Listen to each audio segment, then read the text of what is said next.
একবিংশ শতকে নয়া ফ্যাসিবাদের উত্থান। শ্রমিক লাহিড়ী।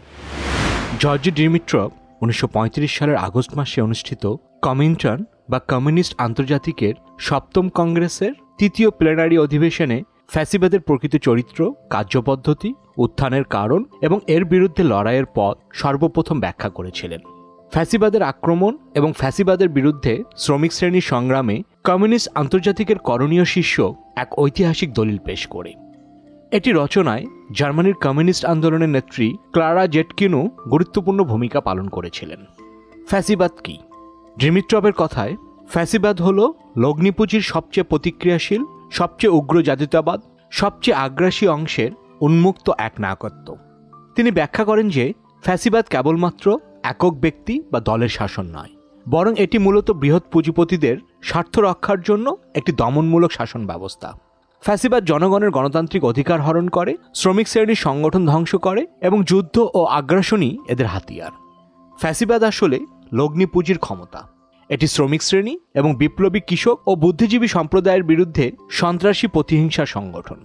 পররাষ্ট্রনীতিতে ফ্যাসিবাদ হল উগ্র যুদ্ধ উন্মাদ জাতীয়তাবাদ, যা অন্যান্য জাতির প্রতি পাশবিক ঘৃণা উস্কে দেয়। ফ্যাসিবাদের বিকাশ এবং ফ্যাসিবাদী একনায়কতন্ত্র বিভিন্ন দেশে ভিন্ন ভিন্ন রূপে থাকে, যা ঐতিহাসিক, সামাজিক ও অর্থনৈতিক পরিস্থিতি, জাতীয় বৈশিষ্ট্য এবং সংশ্লিষ্ট দেশের আন্তর্জাতিক অবস্থানের উপর নির্ভর করে। ফ্যাসিবাদের চরিত্র। জোসেফ স্তালিন এর আগে 1934 সালে কমিউনিস্ট আন্তর্জাতিকের কংগ্রেসে ফ্যাসিবাদের ব্যাখ্যা করতে গিয়ে এর মূল কয়েকটি বৈশিষ্ট্য উল্লেখ করেছিলেন।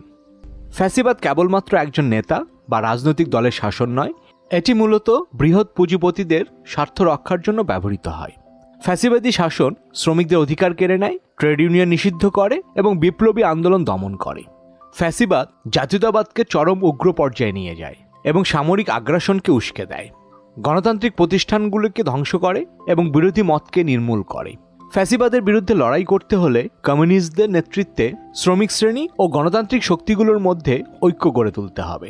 ডিমিট্রভ এবং স্তালিনের অর্থনৈতিক রাজনৈতিক ব্যাখ্যার সাথে আরও কয়েকটি বিষয় প্রখ্যাত মার্ক্সবাদী চিন্তাবিদ এবং ইতিহাসবিদ এরিক হবসবম উল্লেখ করেন। গণতন্ত্র যখন অর্থনৈতিক ও সামাজিক সমস্যা সমাধানে ব্যর্থ হয়, তখন মানুষ ফ্যাসিবাদী শাসকের দিকে ঝুঁকে পড়ে।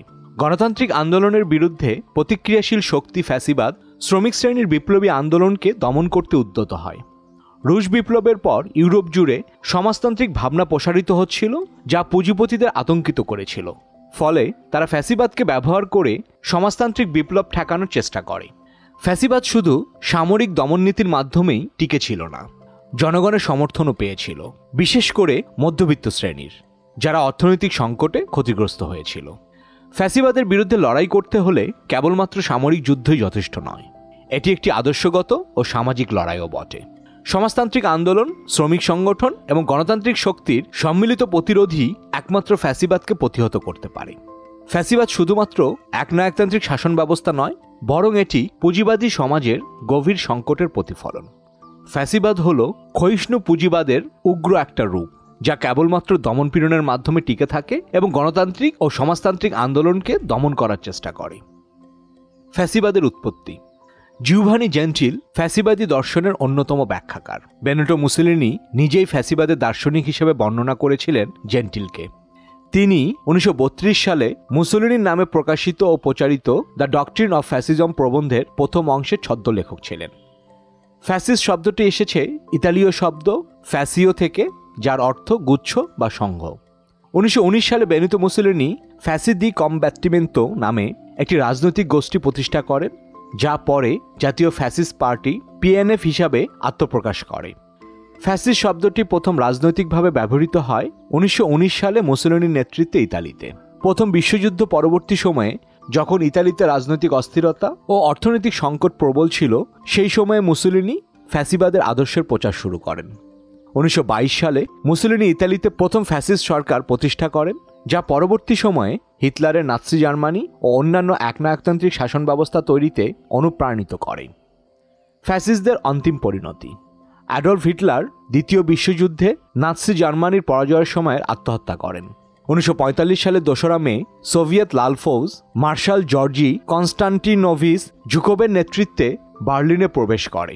তার আগেই আসন্ন পরাজয়ের গ্লানিতে 30 এপ্রিল 1945 হিটলার তার বান্ধবী, পরে স্ত্রী ইভা ব্রাউনকে নিয়ে সেনা ছাউনির বাংকারেই মাথায় গুলি চালিয়ে আত্মহত্যা করেন।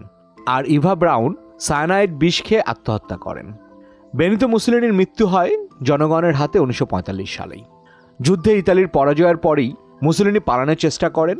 27 এপ্রিল 1945 তিনি ও তার বান্ধবী ক্লারা পেতাচ্চি ধরা পড়েন। 28 এপ্রিল তাকে গুলি করে হত্যা করা হয়। তার মৃতদেহ মিলানের পিয়াজ্জেল লরেটো স্কোয়ারে ঝুলিয়ে দেয় ক্ষিপ্ত সাধারণ মানুষ। এই হয়েছিল সে সময়ের ফ্যাসিস্টদের পরিণতি। পরিস্থিতির পরিবর্তন। এরপর পৃথিবী সূর্যের চারিদিকে 80 বার পূর্ণ প্রদক্ষিণ করেছে। বিশ্বব্রহ্মাণ্ড, সৌরজগৎ, পৃথিবী, বিজ্ঞান, প্রযুক্তি, সাহিত্য, ভাষা, সমাজ, অর্থনীতি কোনো কিছুই এক জায়গায় দাঁড়িয়ে নেই। একইভাবে পুঁজিবাদ, লগ্নিপুঁজি, লুটেরা পুঁজি, শোষণের কায়দা কানুন কৌশল স্থানীয় হয়ে নেই বিগত 80 বছর ধরে। পরিবর্তিত পৃথিবীতে ফ্যাসিবাদও 1920-30-এর মতো একই কায়দা কানুন ধরন ধারণ নিয়ে একবিংশ শতাব্দীর দ্বিতীয় দশকে আসেনি স্বাভাবিকভাবেই। লগ্নিপুঁজির চরিত্রের মধ্যেই অনেক গুরুত্বপূর্ণ বৈশিষ্ট্যগত পরিবর্তন ঘটে গেছে। দ্বিতীয় বিশ্বযুদ্ধের সময় লগ্নিপুঁজি সবেমাত্র যাত্রা শুরু করেছিল। তার ভিত্তি ছিল মূলত দেশ ও জাতিভিত্তিক। বর্তমান সময়ে লগ্নিপুঁজি অনেক বেশি আন্তর্জাতিক চরিত্রের। সেই সময়ের লগ্নিপুঁজির গতি ছিল অত্যন্ত ধীর এবং এক অথবা সামান্য কয়েকটি দেশের অভ্যন্তরেই সে বিচরণ করত। কিন্তু আজ সামান্য সময়ের মধ্যেই বেশি মুনাফার সুযোগ পেলে লগ্নিপুঁজি পৃথিবীর এক প্রান্ত থেকে অন্য প্রান্তে তুলে নিয়ে বিনিয়োগ করা সম্ভব। অর্থাৎ আজকের সময়ে লগ্নিপুঁজি আন্তর্জাতিক এবং তীব্র গতি সম্পন্ন, বিশেষত আধুনিক প্রযুক্তির ব্যবহারে। বর্তমানে লগ্নিপুঁজি খুবই ভঙ্গুর হয়ে পড়েছে, যার ফলে বর্তমান তীব্র অর্থনৈতিক সংকট দেখা দিয়েছে। নয়া উদারবাদী অর্থনীতির যুগে রাষ্ট্রগুলো ঝুঁকির পরিমাণ কমিয়ে দেখানোর মাধ্যমে পুঁজিপতিদের জন্য অর্থ সংগ্রহ শেয়ার বাজারের মাধ্যমে সহজ করে দিয়েছে। লগ্নিপুঁজি এখন লুটেরা পুঁজিতে পরিণত হয়েছে। চলছে অবাধ লুট, ঘটেছে সম্পদের কেন্দ্রীভবন। নয়া উদারবাদী অর্থনীতি শ্রমজীবীদের মজুরির উপর কঠোর নিয়ন্ত্রণের ব্যবস্থা চাপিয়ে দেওয়ায় তৃতীয় বিশ্বের দেশগুলোতে পণ্যের সামগ্রিক চাহিদা ক্রমহ্রাসমান। এর ফলে আর্থিক ব্যবস্থা ভঙ্গুর হয়ে পড়েছে, যে কারণে বিভিন্ন দেশে অর্থনীতির রকেট গতির উত্থানগুলো বুদবুদের মতো ক্ষণস্থায়ী হয় এবং অর্থনৈতিক পতনগুলো হচ্ছে বিধ্বংসী। এছাড়াও নয়া উদারবাদী অর্থনীতি একটি অসম বিশ্ব ব্যবস্থা তৈরি করেছে। ফ্যাসিবাদ ও নয়া ফ্যাসিবাদের মধ্যে পার্থক্য। ফ্যাসিবাদ ও নয়া ফ্যাসিবাদ একই মূল আদর্শের উপর ভিত্তি করে গড়ে উঠলেও এদের মধ্যে কিছু গুরুত্বপূর্ণ পার্থক্য রয়েছে। ফ্যাসিবাদ ছিল 20 শতকের প্রথমার্ধের একটি রাজনৈতিক প্রবণতা। অন্যদিকে নয়া ফ্যাসিবাদ হল আধুনিক সমাজে ফ্যাসিবাদীর মতাদর্শের বিবর্তিত রূপ, যা দ্বিতীয় বিশ্বযুদ্ধের পর লগ্নিপুঁজি ক্রমশ আন্তর্জাতিক চেহারা নেওয়ার ফলে নতুন রূপে আত্মপ্রকাশ করেছে। লগ্নিপুঁজি আন্তর্জাতিক চেহারা পাওয়ার রাজনৈতিক ক্ষেত্রে আন্তঃসাম্রাজ্যবাদী দ্বন্দ্বও আজ অনেক স্থিমিত 1920-30-এর সময়ের তুলনায়। যদিও ট্রাম্প আমেরিকার 47তম রাষ্ট্রপতি হিসাবে নির্বাচিত হয়ে আসার পর পরিস্থিতি দ্রুত পাল্টাচ্ছে। হিটলার জার্মান সংসদ কার্যত অকার্যকর করে দিয়েছিলেন। 1933 সালের রাইখস্টাগ অগ্নিকাণ্ডের ঘটনার পর হিটলার রাইখস্টাগ ফায়ার ডিগ্রি জারি করে নাগরিক স্বাধীনতাকে অবলুপ্ত করে এবং বিরোধী দলগুলোর উপর নারকীয় দমনপীড়ন শুরু করে। এরপর 1933 সালের 23 মার্চ এনাবিলিং অ্যাক্ট পাশ করিয়ে হিটলার ও নাৎসি পার্টিকে নির্বিচারে আইন প্রণয়নের ক্ষমতা দেওয়া হয়। ফলে সংসদের ভূমিকা প্রায় বিলুপ্ত হয়ে যায়। 1922 সালে মার্চ অন রোমের মাধ্যমে মুসোলিনি ইতালির প্রধানমন্ত্রী হন। এরপর ধীরে ধীরে গণতান্ত্রিক প্রতিষ্ঠানগুলোকে দুর্বল করে দেওয়া হয়। 1926 সালে সব বিরোধী রাজনৈতিক দল নিষিদ্ধ করা হয়। সংসদকে ফ্যাসিবাদী গ্র্যান্ড কাউন্সিলের অধীনস্থ করে ফেলা হয়। 1929 সালের পর সংসদ কেবল আনুষ্ঠানিক প্রতিষ্ঠান হয়ে যায়, যেখানে শুধুমাত্র ফ্যাসিবাদী পার্টির সদস্যরা থাকতে পারত। ফলে মুসোলিনি সরাসরি সংসদ ভেঙে না দিলেও সেটিকে অর্থহীন করে ফ্যাসিবাদী একনায়কতন্ত্র প্রতিষ্ঠা করে। হিটলারের সময়ে নাৎসি জার্মানিতে রাষ্ট্রীয় মালিকানাধীন শিল্পের সংখ্যা সীমিত থাকলেও সরকার অর্থনীতির বিভিন্ন ক্ষেত্রে কঠোর নিয়ন্ত্রণ আরোপ করত। এই মডেলকে কেউ কেউ রাষ্ট্র নিয়ন্ত্রিত পুঁজিবাদ বলেছেন, যেখানে বেসরকারি মালিকানা বজায় থাকলেও রাষ্ট্রের প্রভাব ছিল সর্বব্যাপী। যে শিল্প প্রতিষ্ঠানগুলো বেসরকারি মালিকানায় ছিল, সরকার তাদের কাজকর্মে ব্যাপক হস্তক্ষেপ করত। উৎপাদনের লক্ষ্যমাত্রা নির্ধারণ, মূল্য নিয়ন্ত্রণ এবং শ্রমশক্তির ব্যবস্থাপনা ইত্যাদিতে রাষ্ট্রের কঠোর নিয়ন্ত্রণ ছিল। অর্থনীতিকে পুনঃসামরিকীকরণের লক্ষ্যে পরিচালিত করা হয় যা যুদ্ধ প্রস্তুতির জন্য হিটলারের কাছে গুরুত্বপূর্ণ ছিল। এই কাজে রাষ্ট্রীয় নির্দেশনাতেই বেসরকারি শিল্প প্রতিষ্ঠানগুলো অস্ত্র ও সামরিক সরঞ্জাম উৎপাদনে নিয়োজিত ছিল। এখনকার লগ্নিপুঁজি তাদের কার্যকলাপে রাষ্ট্রের হস্তক্ষেপ মোটেই চায় না। তারা তৈরি করেছে নয়া উদারবাদী নীতির ভিত্তিতে সম্পূর্ণ মুক্তবাজার অর্থনীতি। শুধু দেশ ও রাষ্ট্রীয় সম্পদ হস্তগত করা, ব্যবসায় বিপুল মুনাফা নিশ্চিত করার কাজে রাষ্ট্রশক্তিকে তারা ব্যবহার করছে। এখন হিটলারের নাৎসি সরকার শ্রমিক সংগঠনগুলোকে নিষিদ্ধ করে এবং তাদের পরিবর্তে রাষ্ট্র নিয়ন্ত্রিত শ্রম ফ্রন্ট তৈরি করে শ্রমিকদের উপর রাষ্ট্রের নিয়ন্ত্রণ কায়েম করে। ট্রেড ইউনিয়নগুলোকে বেআইনি করা হয়েছিল। মুসোলিনি ক্ষমতায় এসে ইতালির শ্রমিকদের স্বাধীন ট্রেড ইউনিয়ন অধিকার কার্যত বিলুপ্ত করে দেন। 1925 সালের পালমেরো প্যাক্টের মাধ্যমে শুধুমাত্র ফ্যাসিবাদ নিয়ন্ত্রিত শ্রমিক সংগঠনগুলোকে স্বীকৃতি দেওয়া হয় এবং অন্যান্য স্বাধীন ট্রেড ইউনিয়নগুলোকে নিষিদ্ধ করা হয়। 1926 সালের রোকো লেবার আইন তৈরি করে স্বাধীন ধর্মঘট এবং শ্রমিক আন্দোলন সম্পূর্ণ অবৈধ ঘোষণা করা হয়। মুসোলিনি কর্পোরেটিজম নামে একটি অর্থনৈতিক ব্যবস্থা চালু করে মালিকপক্ষ ও সরকার নিয়ন্ত্রিত শ্রম সংগঠন যৌথভাবে কাজ করার ব্যবস্থা করে।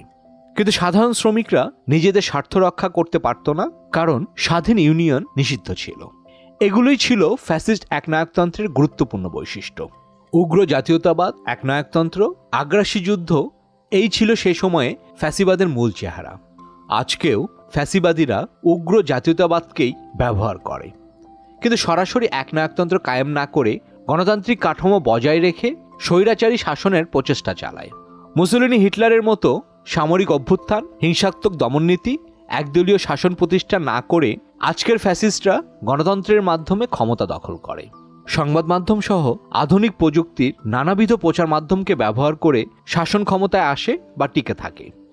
এখন কিন্তু ট্রাম্প বা বোলসোনারোকে নির্বাচনে হেরে ক্ষমতাচ্যুত হতে হয়েছে। নরেন্দ্র মোদী কোনো ক্রমে সরকার রক্ষা করতে পেরেছেন। 1930-এর দশকে এটা ছিল অকল্পনীয়।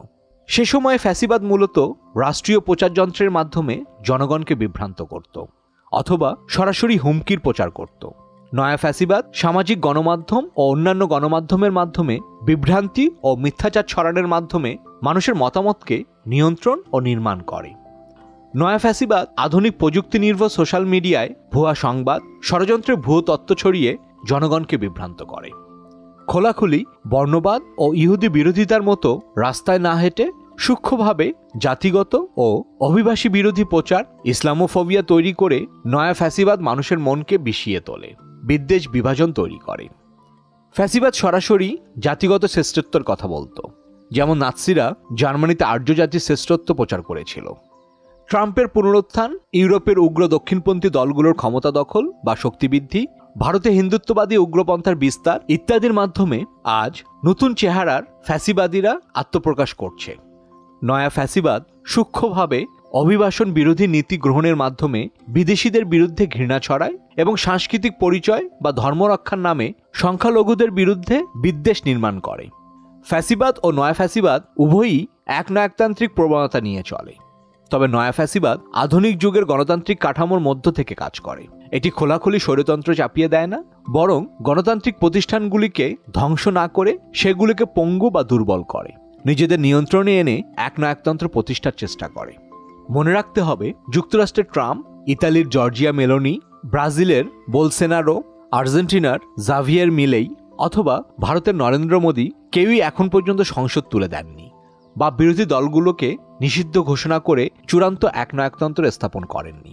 এমনকি সরাসরি ট্রেড ইউনিয়নকেও নিষিদ্ধ ঘোষণা করেননি। তবে অতি দক্ষিণপন্থীরা যাবতীয় গণতান্ত্রিক ব্যবস্থাকে বজায় রাখলেও ভেতর থেকে দুর্বল করে এগুলোর উপর নিজেদের নিয়ন্ত্রণ কায়েম করতে খুবই তৎপর। অর্থাৎ ফ্যাসিবাদের মৌলিক ধারণা দিয়েই আজকের পরিবর্তিত পরিস্থিতিতে নতুন চেহারার গণতন্ত্রের মুখোশ পরে নতুন কৌশল অবলম্বন করে নয়া ফ্যাসিবাদীরা চলতে চাইছে। এদের কার্যকলাপ ও নীতিগুলো ফ্যাসিবাদের নতুন চেহারার উপস্থিতির লক্ষণ। তাই একে প্রতিরোধের জন্য ঐতিহাসিক ফ্যাসিবাদের বিরুদ্ধে সংগ্রামের মতোই গণতান্ত্রিক শক্তিগুলোর সম্মিলিত প্রতিরোধ প্রয়োজন।